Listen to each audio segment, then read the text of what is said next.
नारायण अष्टाक्षरी स्तुति।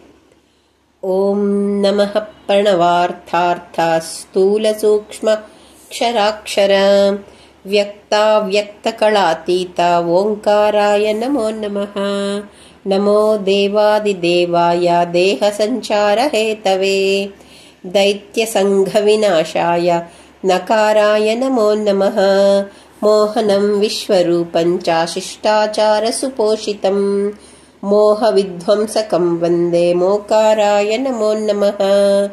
नारायणाय नव्याय नरसिंहाय नामिने नादाय नादिने तुभ्यं नाकाराय नमो नमः।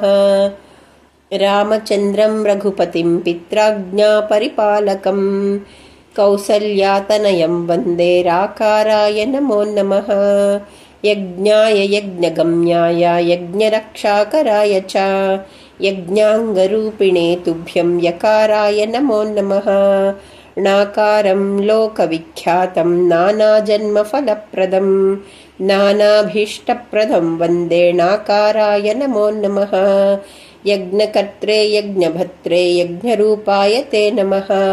सुज्ञानगोचरायास्तु यकाराय नमो नमः। इति श्री नारायण अष्टाक्षरी स्तुतिः।